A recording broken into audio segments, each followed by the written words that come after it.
Hare Krishna. Welcome to all of you, all the devotees, for this very special morning Bhagavatam class. That is this Gauranga mission. I'm very grateful to Prabhuji for regularly giving us association in Hyderabad now, especially merciful to us come here to CDEC.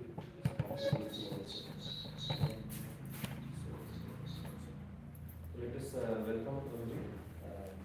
Lord of our heart is listening and gratitude by chanting Hare Krishna Mahamantra. Hare Krishna, Hare Krishna, Krishna Krishna, Hare Hare, Hare Rama, Rama Rama, Hare Hare.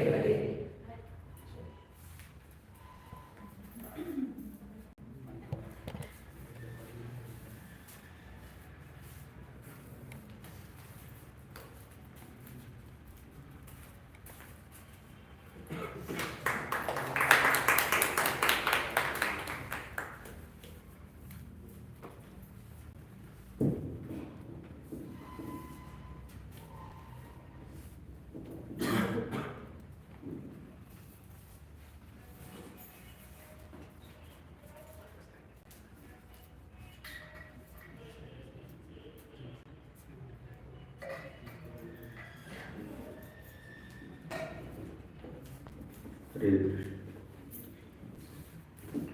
Om Namo Bhagavate Vasudevaya. Om Namo Bhagavate Vasudevaya. Om Namo Bhagavate Vasudevaya. Om Namo Bhagavate Vasudevaya. Om Namo Bhagavate Vasudevaya.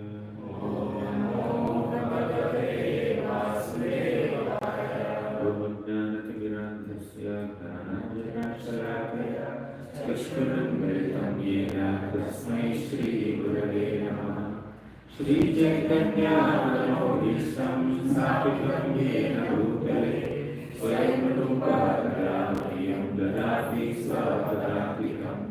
Vandeham Shri Guru Shri Yudhavatamam Shri Gurun Vaishnavanscha Shri Rupam Sagrajadavam Sarana Raghunathamitam Tam Sajivam Savekam Savadutam Parijanasavitam Krishna Chaitanya Devam Shri Radha Krishna Padam Sarana Lalita Shri Shraddhamsa He Krishna Guna Sindhu Dinabandhu Jagatpate Gopesha Gopika Kanta Radha Kanta Namaste Tapta Kanchana Gaurangi Radhe Vrindavaneshwari Vrishabhanusute Devi Pranamami Haripriye Vanchakalpatarubhyascha Kripasindhubhyaeva cha Patitanam Pavanebhyo Vaishnavebhyo Namo Namaha. Namo Vishnupadaya Krishna Preshthaya Bhutale Srimate Bhaktivedanta Swamini Namini Namaste Saraswati Deve Gauravani Pracharini Nirvishesha Shunyavadi Paschatya Desharini. Jai Shri Krishna Chaitanya Prabhu Nityananda Shri Advaita Gadadhara Shivasadi Gaurabhakta. Hare Krishna, Krishna Krishna, Hare Hare, Hare Rama, Rama Rama, Hare Hare. Hare Krishna. My humble brothers and sisters, all the devotees at this Kontalapur new bright center, present temple hall. I was asked to speak on the 7 versions of Krishna. We have 50 topics, I think. I chose this immediately. Whether it's pure Krishna Katha. So there is no other element in it. The context is like this. In the Srimad Bhagavad Gita, Krishna speaks this shloka, Manmana Bhava Bhakto shloka. twice. Once in the 9th chapter, second time in the 18th chapter. Very important shloka, of course. Some little variation is there, but essentially what he recommends is these four things. Manmana bhava madbhakto madhyaji namaskuru. Manmana means to always think of Krishna. Bhava madbhakto means to become a devotee of Krishna. Madhyaji, worship Krishna. Man namaskuru means offer obeisances to Krishna. Not so difficult. That's what Prabhupada says in his talks. Is there any difficulty in this? So simple things anyone can do. Even children also can do. So, what is the significance of this shloka? This kind of essentially summarizes Krishna consciousness and the main message of Bhagavad Gita. Although this shloka comes as 18.65, like 18.66 of Bhagavad Gita is the conclusion of Bhagavad Gita. Sarva dharman parityajya mamekam sharanam vraja aham tvam sarva papebhyo mokshayishyami ma shukah. Yes, sarva dharman parityajya is ultimate shloka and manmana bhava madbhakto is coming one shloka before that. But after doing sarva dharman parityajya mamekam sharanam vraja, what do? Manmana bhava madbhakto bhakti. Sarvadharman parityaja means keep aside all your substandard practices, your duties, your responsibilities, your obligations, your concocted rules, regulations, policies, protocols, norms. Keep that, all of that aside. And Mamekam Sharanam Vraja, just take my shelter. Just take my shelter. Fine. So, what does it mean to take shelter of Krishna? Krishna clarified this in 19th chapter already. Sorry, 9th chapter already. Again, 18th chapter is saying, that is Manmana Bhava Madbhakto. How to take shelter of Krishna? What does it mean to take shelter of Krishna? What is the essence of seeking Krishna's shelter? That is to be Krishna conscious. As in Padma Purana also says, Smartavyaha satatam Vishnoar vismartavyo na jatuchit सर्वे विधि निषेधास्य एतयोरेव किंकरः स्मर्तव्यः सततं Vishnu. Always remember Krishna. विस्मर्तव्यो न जातुचित्, never forget Krishna. Survey Vidhi निषेधास्य एतयोरेव किंकरः. Vidhi means a prescription. Nishedha means a prohibition. Vidhi means what you are supposed to do. Nishedha means what you are supposed to avoid. What you are supposed to adopt, what you are supposed to avoid. All the prescriptions and prohibitions, rules and regulations, do's and don'ts culminate in these two instructions. Smartavya satatam Vishnu, vismartavya nijatse. Sarve vidhi nishedhasya. All the vidhis and nishedhas in all the scriptures culminate in these two statements. Etayoreva kinkaraha. Kinkara means servants. So we have made two statements. Always remember the Lord, never forget Him. So all the rules and regulations in all scriptures are servants of these two statements. Etayor eva kinkara. Kinkara means a servant. So you take any rule, any regulation, any prescription, any prohibition, any do, any don't, any yama, any nima in any scripture. All that is just a subordinate or a servant of these two statements. Always remember Krishna, never forget Krishna. And that's what Krishna is speaking in Manmana Bhava Madbhakto. Manmana, always think of me. Bhava Madbhakto, become a devotee of me.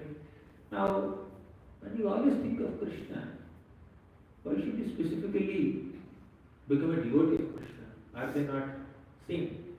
Some people think it is same, but it's not necessarily same.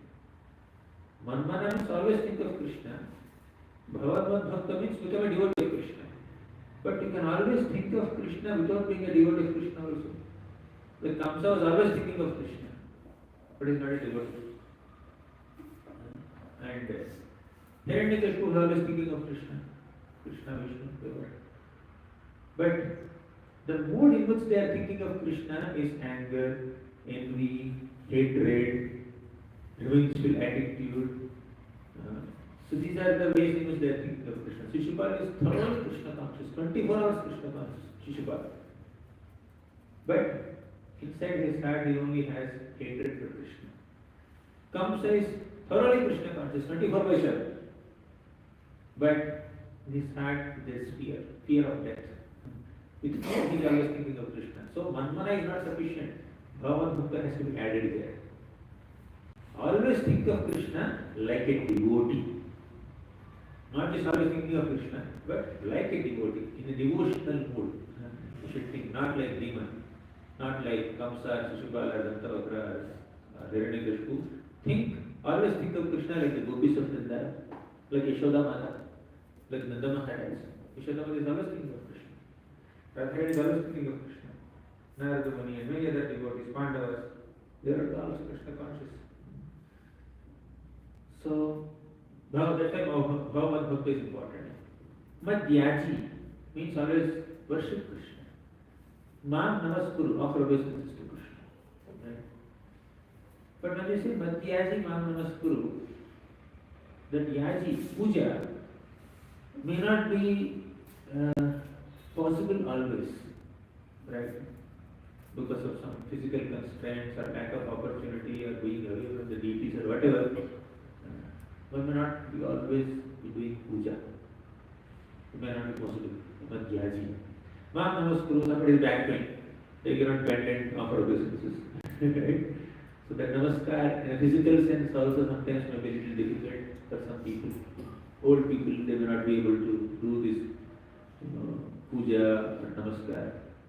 But first to manmana, to always think of Krishna is always possible. Even when somebody is lying on deathbed, without much ability to do any puja or namaskar, they can think of Krishna, manmana. Right? In a devotional mood, of course, Bhagavat is there. So what does it mean to always think of Krishna? I am inspired by one statement made by Ramanujacharya. In his commentary on this shloka of Bhagavad Gita, he said, becoming or always thinking of Krishna or manmana basically means to immerse your mind in the 7 oceans of Krishna. Mai apara karunya saushilya saundarya madhurya gambhirya audarya vatsalya jaladho nivishtamana bhava. That's what manmana means. Essentially, out of these 4, manmana is the most important. Right? So, Bhagavat Bhakti is definitely important. But once you become a devotee, we are eliminating Shishupal Nandavakara category of manmana. So, become a devotee. So, a devotee is manmana, means always Krishna conscious. So, what does it mean to be Krishna conscious? Immersing your consciousness, immersing your mind, immersing your heart in a deep meditation on 7 beautiful qualities of Krishna. Or to bathe your mind in 7 oceans of Krishna. So the 7 oceans of Krishna are like this. Mai apara. Apara means these oceans don't have shores. There is no shore. This ocean. Apara. Unlimited, expansive oceans. Mai apara. First, Karunya Samudra. Karunya Jaladhi. Krishna is an ocean of compassion. Karunya. Second, Saushilya. Krishna is an ocean of good character. Shila is character. Saushilya means good character. Karunya, Saushilya. Saundarya. Krishna is an ocean of unlimited spiritual beauty. Fourth, Madhurya. Krishna is an ocean of sweetness. Karunya Jaladhi, Saushilya Jaladhi, Saundarya Jaladhi, Madhurya Jaladhi. Madhurya means sweetness. Gambhirya. Because Krishna is not only beautiful and he is not only sweet, he can be grave also. People are very sweet, they cannot be grave sometimes. Right? They are very sweet. Sometimes the sweetness becomes silliness also. Right? They are very playful, very joyful. But it's very difficult for them to be grave. Some people are too jolly, excited. But Krishna is very grave also. He can be very grave. What is gravity? Bhakti Rasamrita Sindhu by Rupa Goswami. Prabhupada translated it as nectar of devotion. So that gives a definition of gravity. Gravity means other people who are seeing this grave person cannot understand what's going on in his mind. Right? So when your mind is not detectable by others, then people cannot understand what's going on in your mind, then you are called grave. What are your opinions? What are your thoughts? That sometimes we can't figure out. That is called gravity. And there are many other facets of gravity also. So, Mai Apara Karunya Saushilya Saundarya Madhurya Gambhirya Audarya. Sixth ocean is Audarya, is an ocean of benevolence. Seventh ocean is Vatsalya, is an ocean of affection. Now we need to slowly bathe in all these seven oceans. Let's try to bathe from now.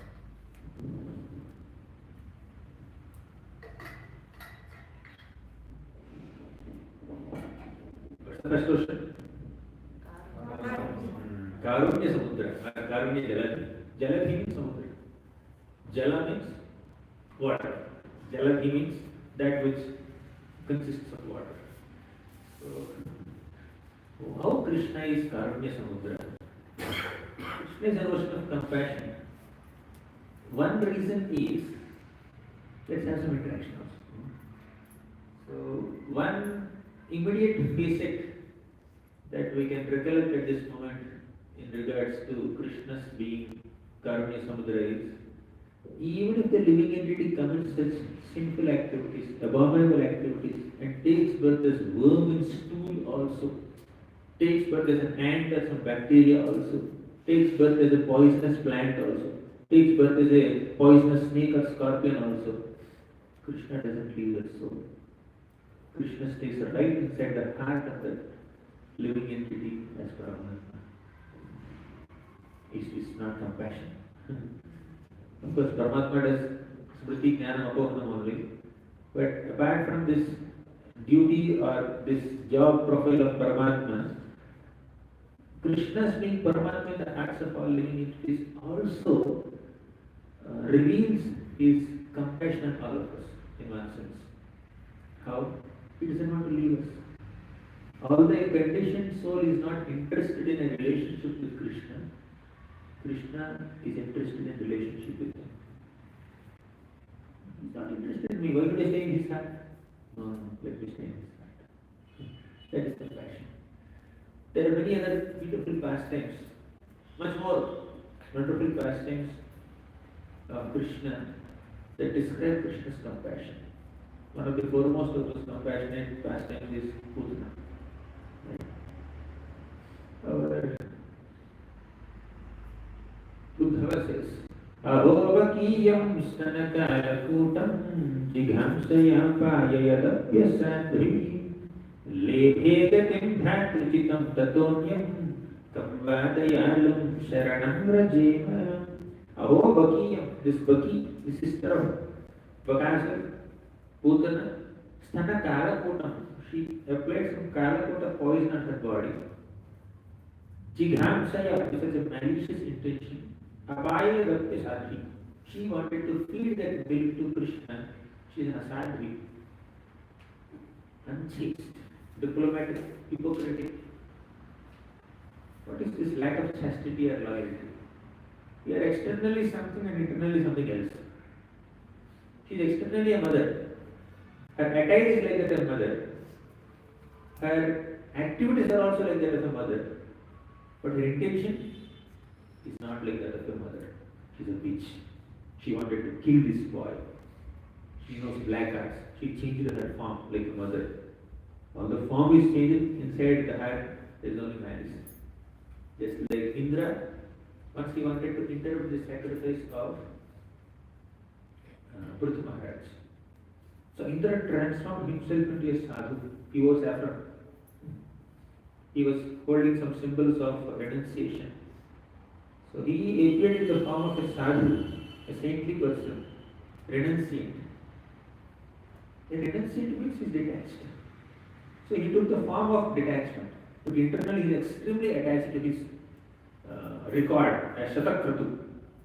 I have the record of conducting 100 Ashwamedha sacrifices. Now, Prithu Maharaj is about to reach that record and beat that record. He should not have that record. He is attached to the heavenly kingdom, heavenly throne, his record, his name came as the Shatakratu. So internally there is attachment, but externally the dress is showing detachment. Just by wearing saffron, somebody does not become detached person. Right? The spirit of detachment or renunciation must be cultivated within. Somebody may be a renunciant in the making. Somebody is already renunciant. Right? So either you do the sadhana practice of renunciation or you are already renounced. But here, this person, Indra, has no intention to be a renunciant. In fact, he has deep attachment towards the heavenly throne, heavenly opulences, and his record as Shatakratu. With such spirit, he is very sadhana. Right? He is not even intending to be detached, he is not already detached. He has full attachment. His attitude is totally opposite of his attire. Right? Similarly, Putana also, her attitude is completely opposite of her attire and actions. Indra, attire is pure, attitude and action both are impure. But Putana, attire is pure, actions are also somewhat pure. But attitude is not pure. She was also acting like a loving mother.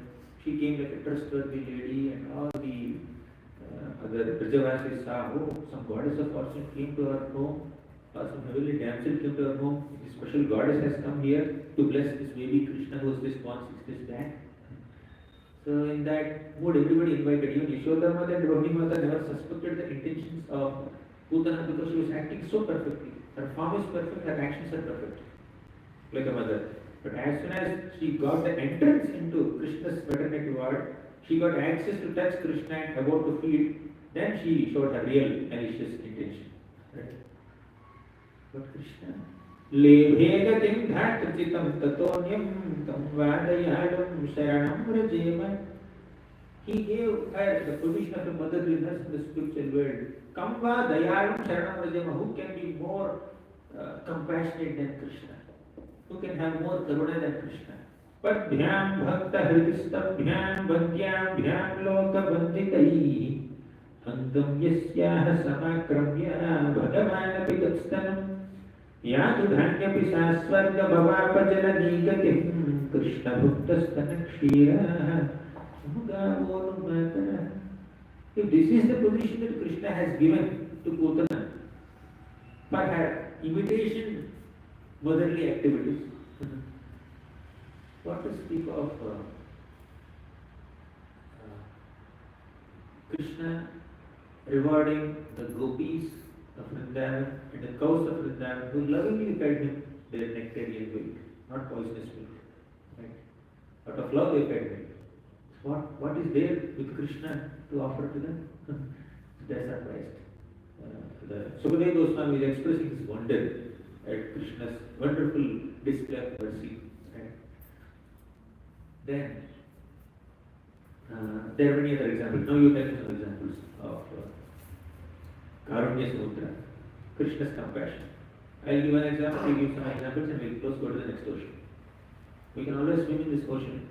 Just to swim in one ocean, we will take a lifetime, but we'll just take a dip and then go to the next ocean. Right? We have to cover 7 oceans, right? Any examples of Krishna for this compassion saved Prahlad Maharaj from so many calamities caused by his father. Yes, anything else? Krishna Sudama also gave a lot of compassion for him and Yes. freed him from his Poverty. Yes, great. Krishna is very kind to Sudama. Next, any other? Gajendra, wonderful example. Right. Kuja. Yeah, Kuja. So you can add so many like that. Huh? Sudama, Matadev already said. So, by the way, all these oceans, there is an overlap. It's not that you give one example for one ocean, one quality, that doesn't fit into other quality. Other qualities also can have similar examples. Okay, Karunya Samudra is over. Second? Saushilya Samudra, Saushilya Jalati. So Krishna is a notion of good character. When Lord Chaitanya Mahaprabhu went to Vrindavan, there were two parrots who were conversing with each other about the qualities of Radha and Krishna. The male parrot was glorifying Krishna. His name is Shuka. And the female parrot Sarika was glorifying Radha. So as they were glorifying each other, the male parrot was saying, Saundaryam lalanhari dhirya dhalanam leela ramastambhini Viryam kandukitadrivarya babalat pare parardham guna Sheelam sarvajananoranjanavaho yasyayamasmat prabhavat Vishvam vishvajanina kirtiradata Krishno jagat mohana. In the third line of the shloka, the Shuka parrot says that Sheelam sarvajana anuranjanavaho yasyayamasmat prabhavat. Our Prabhu Krishna has such a Sheelam or character which is Sarva Jana Anuranjana. Sarva means all, Jana means people, all people. Anuranjana means very captivating, very appealing, very enchanting to everyone. So Krishna's character is enchanting to everybody. Whoever, from whichever background, Krishna's character is impressive to them. Unless their consciousness is thoroughly contaminated like Duryodhana's consciousness, Shishupal's consciousness, they can't appreciate Krishna. But anyone who has little common sense, they will appreciate Krishna's character. Right? One thing is the Supreme Lord, but even though he is Supreme Lord, when he appears as a human being on this planet, his interactions with people are very exemplary. Whenever some Brahmanas come to Krishna's home, Krishna receives them with great respect. Great love, great affection. He washes their feet. Just as Sudama's example was quoted. So Sudama came to his home. Krishna was sitting on the bed of couch of Rukmini Devi. He immediately got up from his bed. He ran towards Sudama at the entrance of his palace. He embraced him. He brought him and made Sudama sit on his own personal couch. And he did see this picture just behind you. He was doing arati also. He is washing his feet also. And this is not just some formal guest reception done by a householder or a kshatriya to receive a brahmana. I am a kshatriya, a brahmana. That's not the mood in which he is doing. If you see the picture, Krishna had tears in his eyes. They are tears of love. If it is a formality, tears will not come. Only water will come from the hands. Water will not come from the eyes. It's not a formality, it's an expression of love. Right? Deep affection, friendship. Right? Sudama was wondering, where am I? Where is he? Kvaham daridraha papiyam. Oh, Krishna has really created. I am daridra. I am a poverty-stricken person. Papiyam. I am very sinful. Oh, Krishna has really created. Krishna is the master of husband, master or husband of goddess of fortune. He is the master of all opulences. He is Shri Niketana. And Bahubhyam Parirambhitaha. With his arms, he embraced me. Sudama was feeling so embarrassed with the embrace of Krishna. Krishna embarrassed me by embracing me. That is his point. Krishna was treating Sudama as if he were his elder brother. Right? Who is Krishna's elder brother? Balaram. So Krishna was treating Sudama as if he is Balaram himself. That much of love and affection he has given. Right? This is all good character, how to receive Brahmanas at home.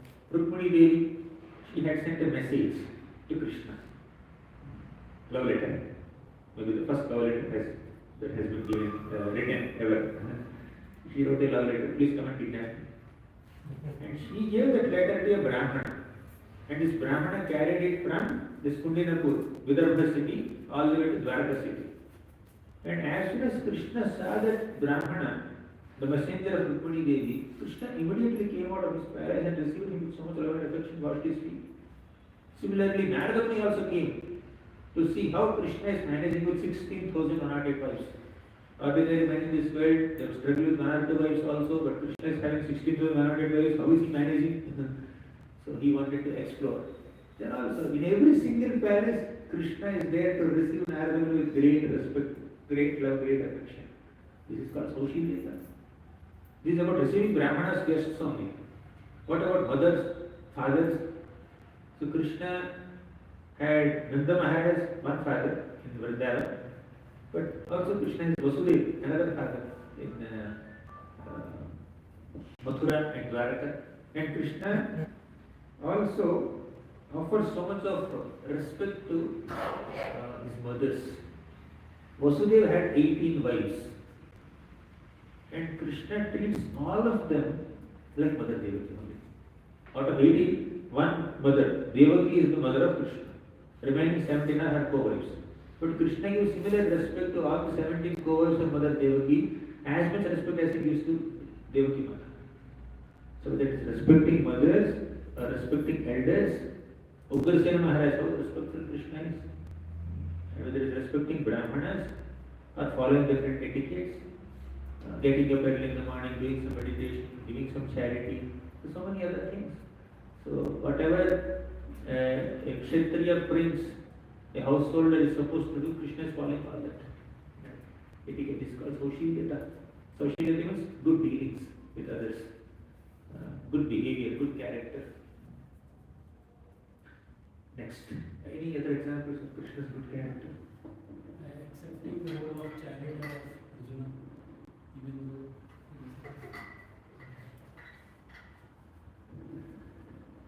Any other example?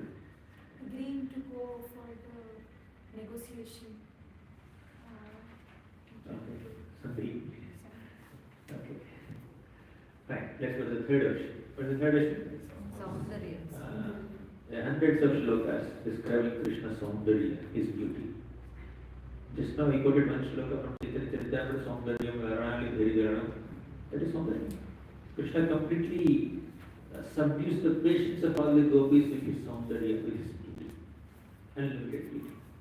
Bhandire Shashikhanda Mandanavara Shrikhanda Kahe Vrindaranya Purandara Spuradaman Devarashyamala Kadindi Priyanandanandana Paranandaravindekshana Shri Govinda Mukunda Sundaratano Maham Dinamanandaya Bhandiresha. Krishna is the master of Bhandirvan. All 12 fathers, but this shloka Bhandiresha Shikhanda Mandanavara. Krishna's head is nicely decorated with Shikhanda Mandana, means the peacock feather ornaments. Bhandiresha Shikhanda Mandanavara Shrikhanda Lektagahe. Shrikhanda is not what we eat. Shrikhanda refers to the sandalwood pearl. Shrikhanda Lektagahe. All his bodily limbs are nicely anited with sandalwood pearl. Krishna.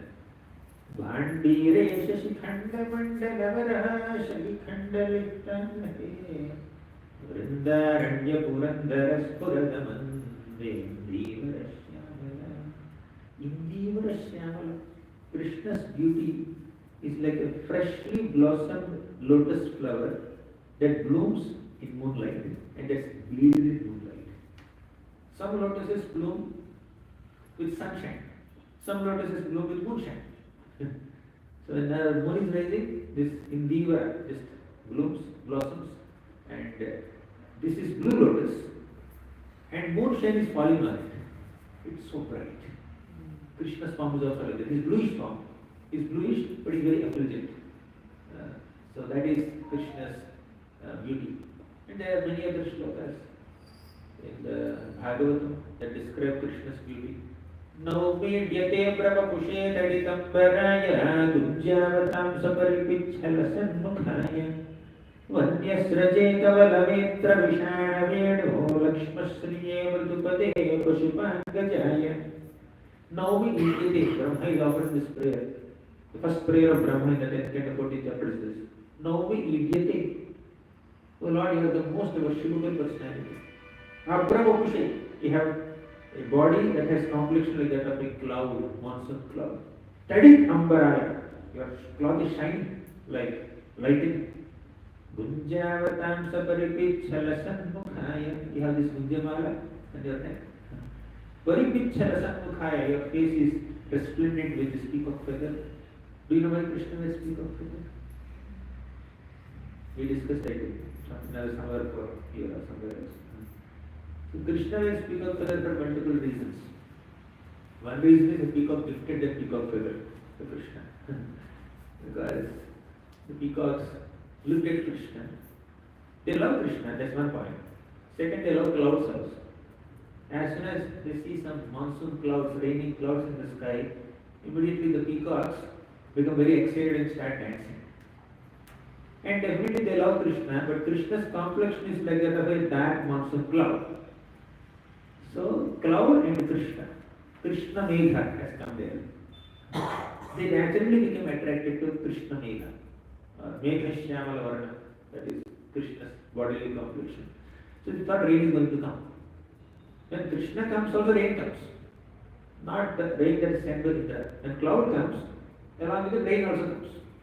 But when Krishna comes, along with it, that rain of his loving glances also come. Right? So Krishna's loving glances, affectionate glances are like a shower of rain, soothing shower of rain. This peacock started dancing in great ecstasy in Krishna's beautiful form, cloud-like form. And Krishna also started dancing with them. Krishna also started playing flute with them. So he is playing flute and he is dancing, and all the peacocks are also dancing. So this great ecstatic dance performance culminated in the king of the peacocks offering a beautiful peacock feather to Krishna, and Krishna honored it by keeping it on his head. It's not very expensive. Peacock feather is not very expensive cloth ornament or golden ornament or jeweled ornament. It's a natural feather of a bird. And the bird, all the birds of Vrindavan, peacocks of Vrindavan have so many feathers. Govinda Venu Madhumatta Mayura Nityam, 10th canto, 21st chapter, Venu Gita says, Govinda Venu Anumoda Mayura Nityam. All the Anumatta, not just Anumoda. All the peacocks are intoxicated by Lord Govinda's playing of Venu. And Nrityam, they are doing dancing. And at the end of dance performance, the peacock feather is gifted by the peacock. So Krishna wears it.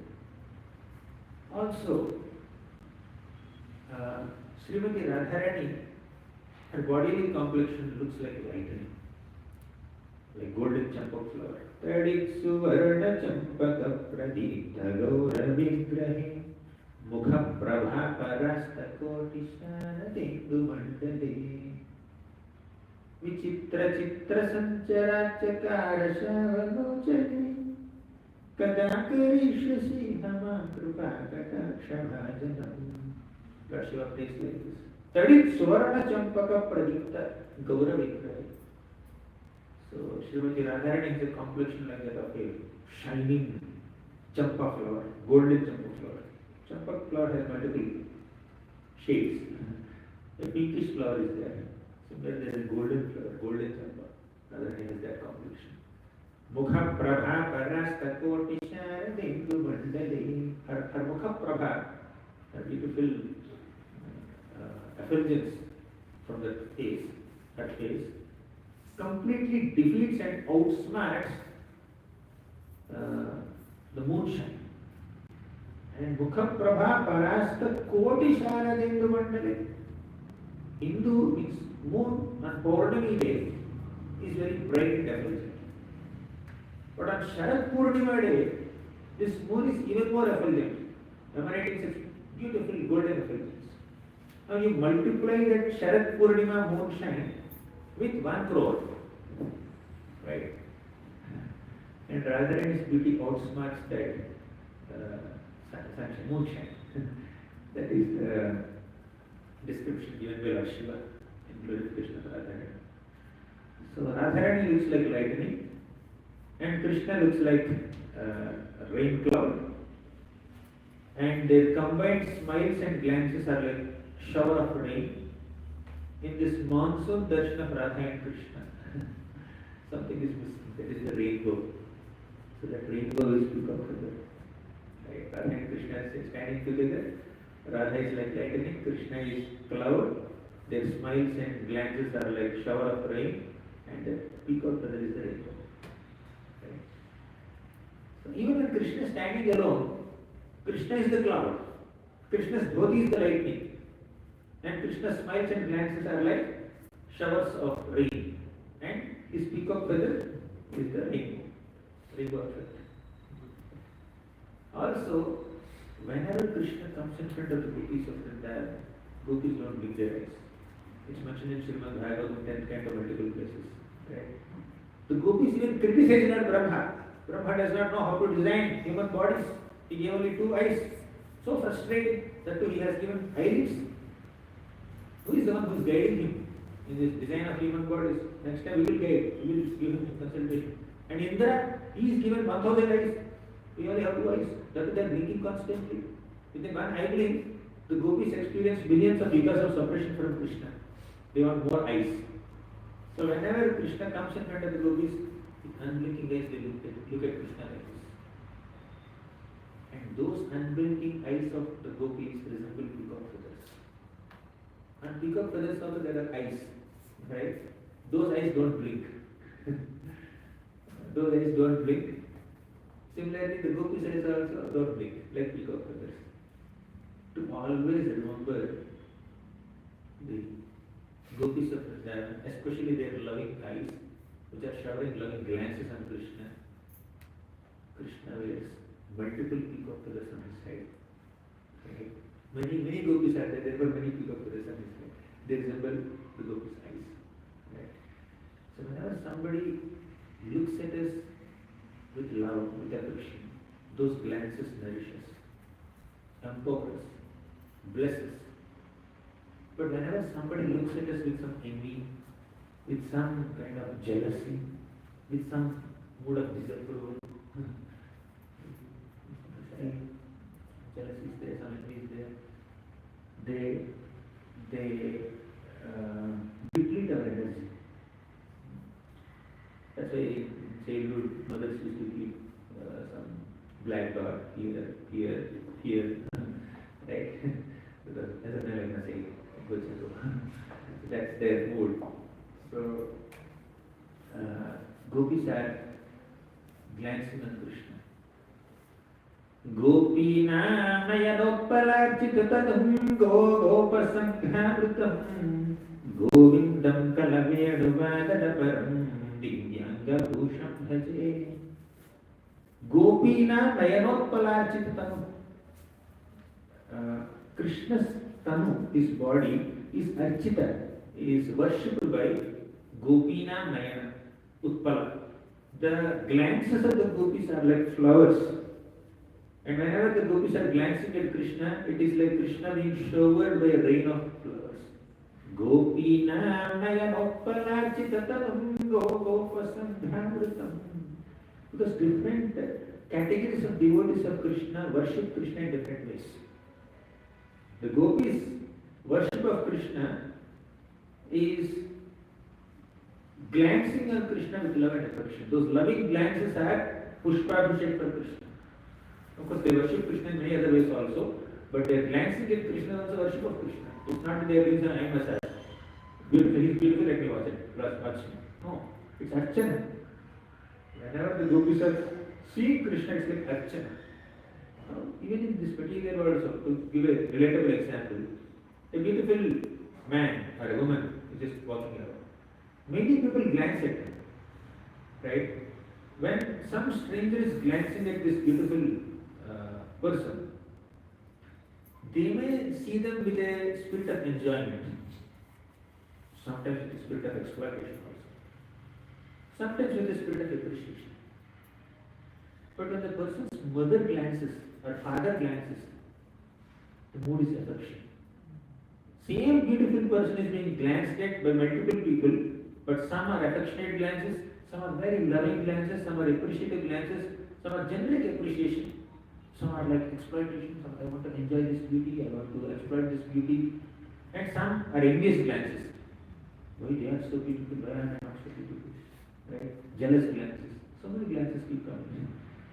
So gopis glance on Krishna. Duryodhana also glanced on Krishna. Karna, Shatuni, Shishupal, they also glanced at Krishna. Jarasandha glanced at Krishna. Kaliya glanced at Krishna. Bhagavatam says, 10th canto, 16th chapter. As soon as Kaliya saw Krishna, Bhujaya Chachada, Tam Prekshaniya Sukumara Dhanavatatam Kridantim Apratibhayam Kamalodharandhrim. So Krishna is happily playing, swimming in this Kaliya lake. Kridantim Apratibhayam, with absolutely no fear of any enemy. So as Krishna is swimming so nicely in Kaliya lake, Kaliya immediately came, looked at Krishna. Instead of appreciating that the 6-year-old boy is swimming in my waters, special guest came to my home, let me receive him nicely. This Kaliya is trying to bite Krishna's chest and kill him. Kaliya also glanced at Krishna, but Kaliya did not have the developed and purified consciousness to appreciate Krishna's beauty or love Krishna's beauty. But when gopis are glancing, oh, that glance is really a flower shower for Krishna. Right? Gopinam nayanoppalarchitatanam gopasandhamritam. Krishna is also surrounded by Go and Gopa. Govindam kalavenu divyanga bhusham bhaje. So that Lord is kalavenu vadanaparam. He is nicely playing his flute. Anyways, so Krishna is an ocean of Saundarya.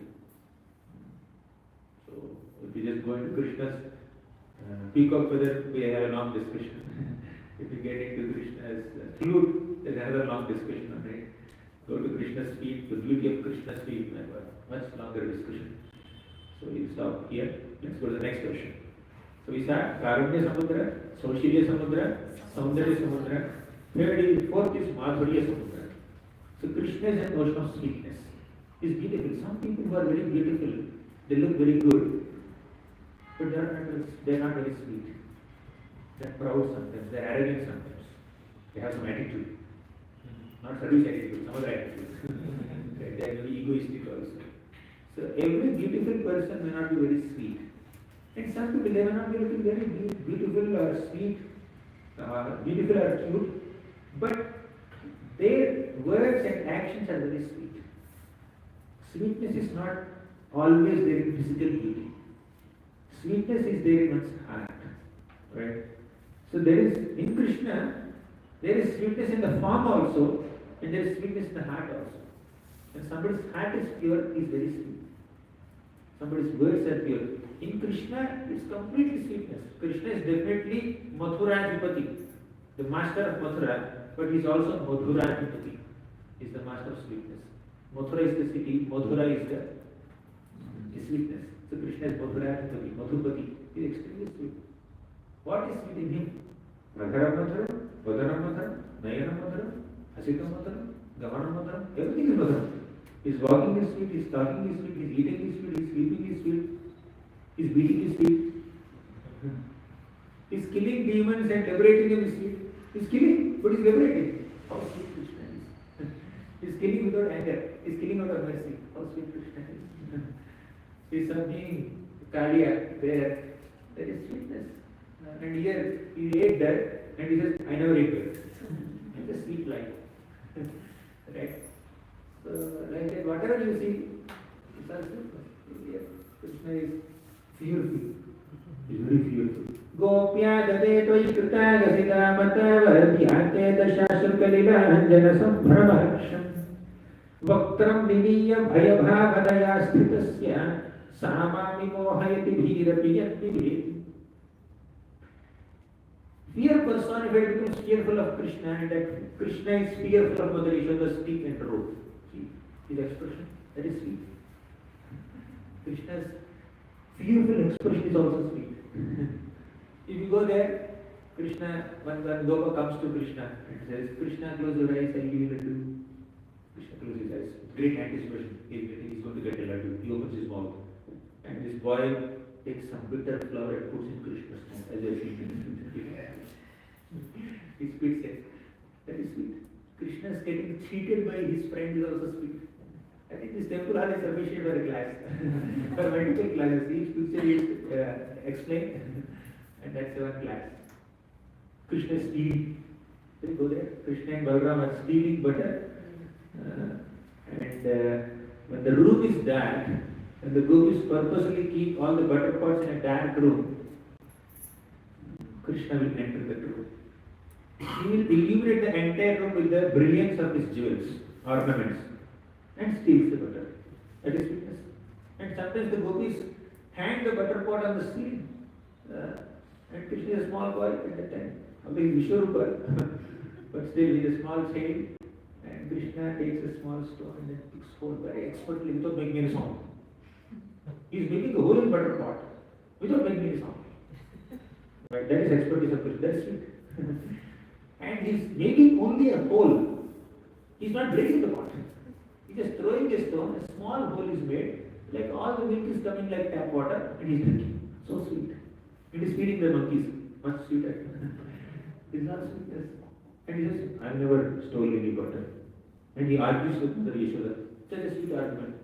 All the gopis come to Mother Yashoda and complain against Krishna. Your son is extremely naughty, very mischievous. He always comes to our homes. Very long conversation. Yashoda Mother says, what do you think? I don't have milk at my home. I don't have butter at my home. Why should he come and steal at your home? Mother Yashoda is very sweet. She is sweetly defending her son. And Krishna says, yeah, my mother is always on my side. All the gopis put their blank faces and they go leave. After that, Mother Yashoda comes to Krishna. Although I defended you there, I know you have offended them. You have stolen butter, I know, Krishna. You have stolen butter in my home only. What is because of their homes? You are every day going to their homes and you are stealing butter. It's not proper. You are the son of Maharaj Nanda. Behave yourself. You are the prince of this Vrindavan Gokul. If you go to ordinary citizens' homes and then steal their butter, it's such a shame on us. I am not ashamed of doing it. You are speaking lies also. And Krishna becomes very angry. Krishna says, Mother Yashoda, you don't trust your son. You are trusting your neighbors. You have more faith in their words than my words. I treat them as my mothers and aunts. I have great friendship with their sons. Just to meet my friends, out of love and affection, I go to their homes every day. But they are concocting so many stories, imagining and concocting so many false stories and fake stories, and they are complaining against you, and they are trusting them more than me. Krishna starts defending himself, and suddenly Nanda Maharaj comes there. A heated up argument is going on between the mother and son, and Nanda Maharaj comes inside to lighten the whole mood. You see, sometimes at home, mother is chastising the child, an intense atmosphere is created at home. The father comes, it becomes a little lighter, or at least the topic is diverted, attention is diverted to somebody. And Nanda Maharaj comes and sits there. What's going on? What's happening? Krishna immediately leaves Mother Yashoda, jumps into Nanda Maharaj's home, lap, and says, see, Yashoda Mata is complaining against me. She's chastising me, she's scolding me. She says that I am a liar and I am a thief. Nanda Maharaj says, Krishna is Kaushilya Samudra. Nanda Maharaj says, Krishna is the most well-behaved child in entire Vrindavan. Yashoda, you should never scold him. If you scold him, I will beat you. He will never do that, but he just lifted his hand. And Krishna caught Nanda Maharaj's hand, pulled it down, jumped off his lap, entered Mother Yashoda's lap and held her. She smiled, he smiled, Nanda Maharaj also smiled. Krishna escaped all chastisement. So sweet, so smart, so expert in avoiding chastisement. So he is a notion of sweetness. Next is Gambhirya. Krishna is an ocean of gravity. As I said sometime back, a grave person's mind or opinions or perspectives are not always visible or evident. So, when Brahma had stolen the calves and the boys, just to test Krishna's power, he understood. I think I am trying to test a great personality, Krishna. He couldn't contain himself. Within a moment he came back to see what's happening. That one moment is 1 year for the earthly residents. So then, Krishna already expanded himself to all the gopas and boys, and all of these boys and gopas, boys and calves appeared as 400 Vishnu Murtis emerged into Krishna, and Brahma was jolted with astonishment. And Brahma offered so many prayers, about 40 prayers he offered, but Krishna was silent. whether Krishna is pleased with the prayers of Brahma or not, whether he is still angry with him or not, what exactly is there in Krishna's mind, Brahma could not figure out. He is breaking his foreheads. He is shedding tears from his 8 eyes. Still he could not understand what's there in the mind of Krishna. That is called gravity. So when you are grave, you can't understand. Another aspect, another facet of gravity is some seriousness. When Arjuna told Krishna in the second chapter of Bhagavad Gita, कार्पण्य दोषोपहत स्वभावः पृच्छामि त्वां धर्म सम्मूढ चेताः यः श्रेयस्या निश्चितं ब्रूहि तन्मे शिष्यस्तेऽहं शाधिमां त्वां प्रपन्नम्. So Arjuna said, I am completely confused about the performance of my duty. I am unable to come to a conclusion. I am very indecisive. In such situation, with a confused state of mind, I am accepting you as my teacher, as my guide, as my guru, and you become my guru, I will become your disciple. You tell me what I am supposed to do. Yaha shreyasya nishchitam bruhitam me. What is auspicious for me? You tell me. Then, the next sloka says, Prahasanneva Bharata. Krishna smiled at Arjuna. Prabhupada writes in that purport, very beautiful. Although it's a battlefield scene, some statements by Prabhupada make it very, very sweet. Krishna smiled at Arjuna because internally he was thinking, he is my friend, he is my cousin, he is the warrior and I am a driver. Suddenly he says, I am a student and you are my teacher. Krishna can play any role in connection with Krishna. So although Krishna smiled, seeing Arjuna's surrender and acceptance of Krishna as his guru, immediately Krishna assumed a grave mood, serious mood, and started instructing Arjuna on Bhagavad Gita teachings. Just a few minutes back, Krishna chastised Arjuna.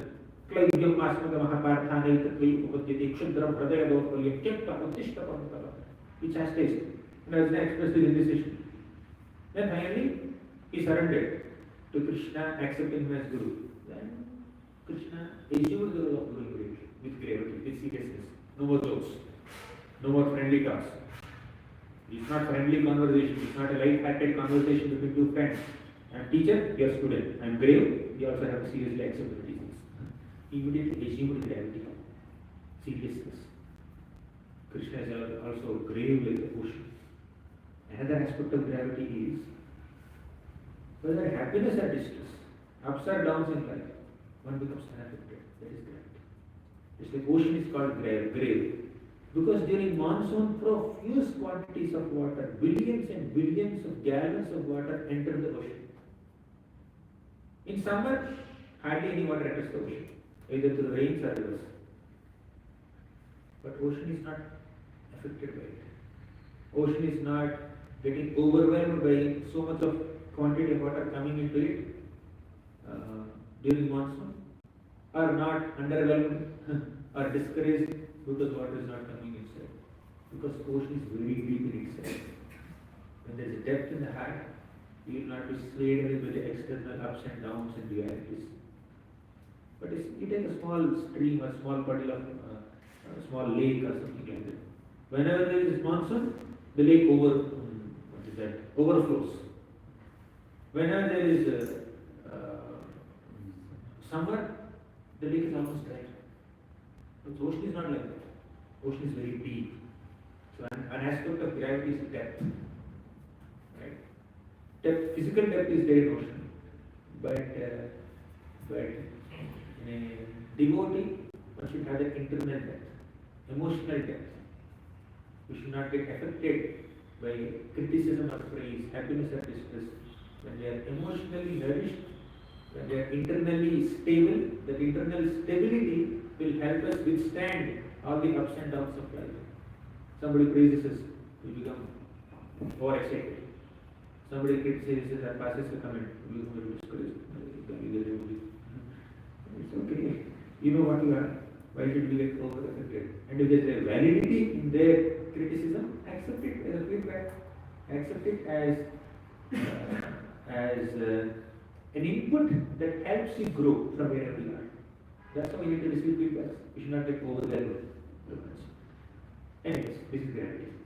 Krishna is a notion of gravity. Next. Audarya Sumitra. Audarya Vatsalya, somewhat similar. Audarya. Krishna's Audarya is specifically seen in his form as Lord Chaitanya Mahaprabhu. Krishna himself is Audarya. In the 10th canto of Bhagavatam, 12th chapter, Aghasa episode, in the purports we see that Krishna is definitely merciful, but Krishna is more merciful in Vrindavan. It's not just normal mercy, it is Audarya, extreme benevolence. Right? In the 3rd canto of Bhagavatam also, Kapil Dev says, 3rd canto, 28th chapter, Kapil Dev says, Krishna's smiles are filled with abundant grace. Udara, I'm not recollecting in Sanskrit now, but Udara means benevolent. One shloka, which is somewhere close there. Hasam Harerevanata Khilaloka Tibra Shoka Shulsagar Vishoshana Matyudara. Shloka. Ati Udara. Udara is Audarya. Hasam Harerevanata Khilaloka Tibra Shoka Shulsagar Vishoshana Matyudara. Sammohanaya rachitam vijamayayasya bharumandalam manikrite makaradhvajasya. This shloka describes the smile of Krishna. And the specific word in that smile is Udara smile, Audarya smile, very benevolent smile. Right? Means that smile, that glance of Krishna is filled with this quality of Audarya, means it can forgive all our offenses. It can tolerate all our shortcomings. It can accommodate anyone from any background. Like Apikit Sudurachara Bhajate. That does not mean we deliberately do any mistakes, but even if somebody has certain shortcomings, Krishna has the Udarata or Audarya to tolerate their shortcomings and accommodate their limitations and be merciful of them. That is Audarya. Accommodate this.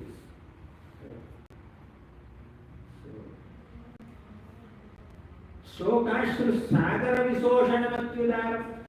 The conditioned soul, because of being unable to experience these threefold material miseries, has created an ocean of lamentation. He was crying tears, and these tears formed a big ocean. And Krishna's benevolent smile can dry up this ocean. Right? Asam Hare Avanata Akhila Loka Ashru Sagara Visoshanamatyudaram. The Shokashru means ocean of tears. Visoshanam Ati Udara, Krishna's Ati Udara, extremely benevolent smile can completely dry up the ocean of lamentation that we have created with our tears because of being unable to experience this material miseries. This is called Udara. Last, Vatsalya. So Krishna's Bhakta is very beautifully described in various episodes of Bhagavatam, specifically in the first canto of Bhagavatam. 7th chapter, Krishna is again playing like a driver. Okay. You see, in any era in Andhra, any typical South Indian movie, Telugu movie, if you see, don't see, but if you happen to see, or if you have seen before, whenever the hero enters, makes his entrance in the movie, the big background music. Right? Or he can come with a song, or with a introduction song, or a big dialogue, or a hilarious joke, or a big fight, where 10 people are flying in the sky. He used to like this, and 10 people will fly in the sky. Then he will turn back. That's hero. Hero's introduction. That's how heroes are introduced. But Krishna is the hero of Srimad Bhagavatam. You know what is the first scene in which Krishna makes his entrance? He's so low profile, so down there, so grounded. The whole scene is centered on Draupadi. Draupadi is lamenting for the death of her 5 sons. Ashwathama came and killed these 5 sons of Draupadi. She's lamenting, she's crying profusely. And everyone is trying to console her and chastise this Ashwathama, doing many things. Then Arjuna came there. Now the focus is on her in this scene. And in that scene, Arjuna made his entrance. He took a great vow, Kshatriya vow. He said, Draupadi, I will behead that Ashwathama and bring that head as a gift for you. You can stand on that head and take your bath. This is the right punishment for this Ashwatthama. Right? Now I'm going to bring him here to your custody. So then focus, the camera shifts on from Draupadi to Arjuna who is taking the spear sword. Now Arjuna is about to go to catch Ashwatthama, then Krishna comes with chariot there. Chariot. That's the entrance. Whole focus is there, the screen presence and the focus is there on Draupadi and Arjuna's vow and Arjuna is chasing Ashwatthama and Krishna comes with a chariot like a driver. That is Krishna's humble introduction in Bhagavatam. Will any hero make such an introduction in any movie? Right? In this magnum opus literature, Srimad Bhagavatam, the first time Krishna's pastime is being described is this 7th chapter. Of course, Bhagavatam begins with Om Namo Bhagavati Vasudevaya. So Krishna Tattva is revealed in the first few chapters, especially 3rd chapter, Krishna's Bhagavan Swayam. But I'm speaking about pastime. So many things are said about this hero, but when the hero actually makes his entry, he comes like a driver of Arjuna. That's all. That is Krishna's Bhakta Vatsalya. Krishna affectionately acted as a driver of Arjuna, and that's how Bhagavad Gita begins, and that's how Bhagavatam also begins. In terms of pastime, in terms of the storyline. So Krishna came with the chariot, and Arjuna started moving the chariot. And then when Ashwatthama releases a Brahmastra, then again Arjuna is confused. Then Krishna tells him, Arjuna prays to Krishna also, Krishna Mahabhava Bhaktanam Abhayamkaram Tvameko Dahyamanana Abhavargosi Samsrute. He speaks all the shlokas, and Krishna says, you release a Brahmastra, retract both the Brahmastras. The heat that you are seeing, the effectiveness that you are seeing is because of Ashwatthama's Brahmastra. He doesn't know how to retract it, you do it. So he gave the guidance. Then finally, Arjuna releases Brahmastra and mitigates the situation and captures Ashwatthama.